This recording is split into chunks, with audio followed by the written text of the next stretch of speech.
سلام که دوستتان داریم بی قید شرط در هر نژاد و قومیت در هر کجایی که هستید.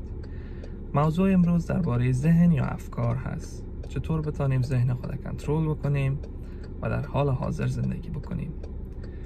چون ذهن انسان میتونه بزرگترین و خطرناکترین مریضی بر یک شخص باشه. وقتی مریضی میگم شاید بر شما سوال خلق شود که چطور ذهن انسان میتونه بر انسان خطرناک باشه. بله، در این ویدیو من بر شما معلومات را ارائه میکنم درباره ذهن و افکار منفی که بسیاری از اشخاصی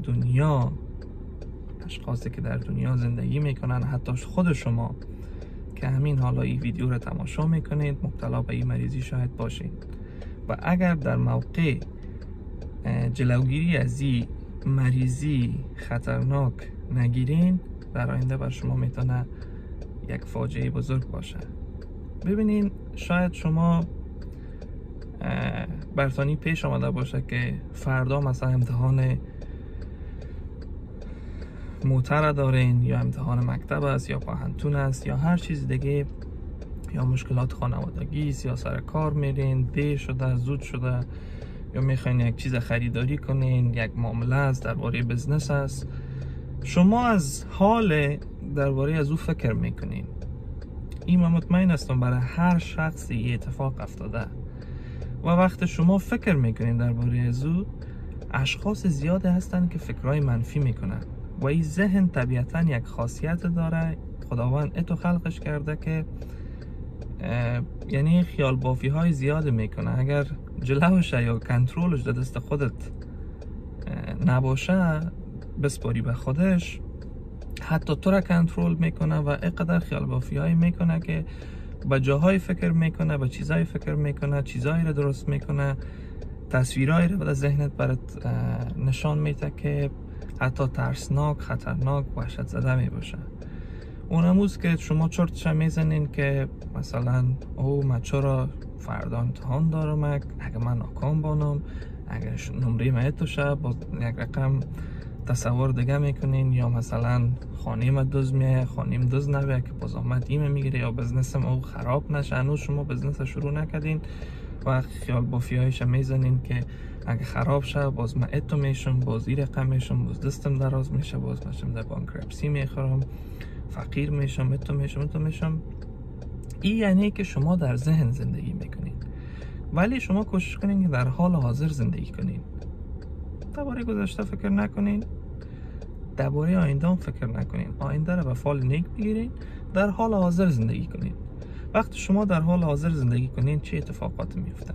ببینین، اشخاص هست که وقتی یک کار شروع میکنن، من متاسفانه بگویم به خصوص در افغانستان، کشور عزیز ما، جوانایی که امروز بیکار هستن، ما با توجه شدیم وقتی یک کار شروع میکنن بسیار به اشتیاق، بسیار به علاقمندی شروع میکنن، ولی متاسفانه بعد از یک چند مدت دلشان میزنه و رهایش میکنن و در او کار ناکام میشن. دلیلش اینه که در ذهن زندگی میکنن.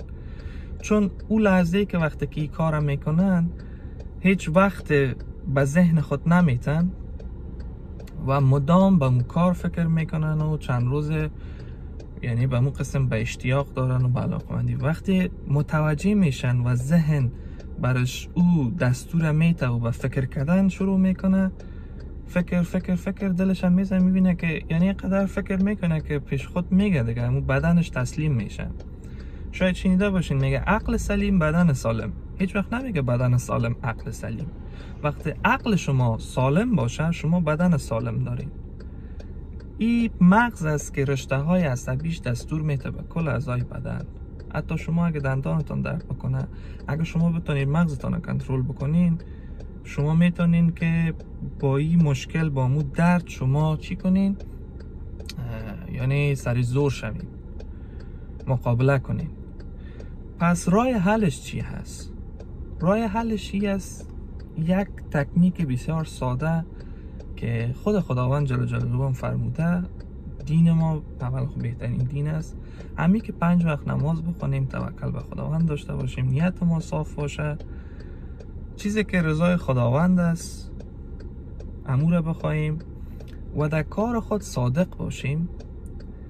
نیت ما صاف باشه، بر راستی و درستی پیش بریم. متوجه شدین وقتی شما یک کار خوب میکنین، به خصوص جوانا 5 وقت نماز میخونه یا یک کار خوب یکی نصیحتش میکنه، میگه بابا مثلا نماز بخوان، این کارو که وقتی اون کارو میکنه امون روز بسیار هم تو یک شاد میباشه. متوجه شاید شده باشین. دلیلش چیه؟ دلیلش چیست که چون ما همون کار خوب میکنیم، پیش وجدان خود ما شرمنده نیستیم، وجدان ما آرام است. وقتی وجدان آرام بود، عقل ما آرام میشه. پس وقتی خداوند میگه 5 وقت نماز بخوان، مثلا قرآن کریم تلاوت کن یا گوش کن، در راه راستی برو، دروغ نگو، دزدی نکو، کار خلاف نکو، بدی کسی نخوای، اگه خوبی نکردی بدی هم به کسی نکو، دلت آرام می باشه، وجدانت آرام می باشه، او عقلت آرام است، بهترین راهش علمی است. دیگه میتونیم با ورزش کردن، فرق نمیکنه اون ورزش هرچی باشه، یوگا بهترینش است، پیاده روی، نفس عمیق بکشین و کوشش کنین یک منیجمنت یا یک تقسیم اوقات عالی و خوب برای خود روزمره درست بکنین. که مثلا من صبح وقت بیدار میشم، وقت صبح بیدار شدم، اول خواهمی که انسان صبح بیدار میشه اما صبح میخونه، صبح وقت بیدار همیشه بشی سر حال میباشی، سلولای مغز همون لحظه شروع به فعالیت میکنه، بهتر میتونی یک چیز یاد بگیری، بهتر میتونی فکر کنی، حتی اگه میخوای فکر کنی درباره همون مشکلات حتی بگویم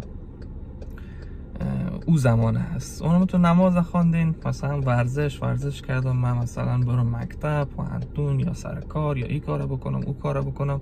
وقت شما یک تنظیمات درست براتون همه روزه درست بکنین، شما هیچ وقت این وقت به ذهنتان نمیتین که به افکار منفی فکر کنه، امو وقت برش نمیتین.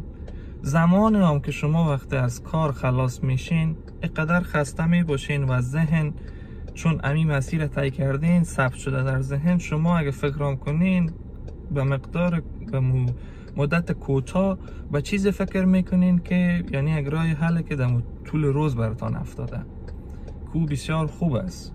حتی دانشمندان میگه کسی که مثلا چرت زدن میگم که چرت زدن کوتاه باعث جوان شدن انسان ها میشه. شما میتونید خودتون برین سرچ کنین درباره از این. وقتی شما یک چیز تقسیم اوقات درست براتون منظم تنظیم کنین، شما هیچ وقت فرصت برای پیدا نمیکنین که درباره افکار منفی فکر کنین و در ذهنتان زندگی کنین، همیشه در حال حاضر زندگی میکنین.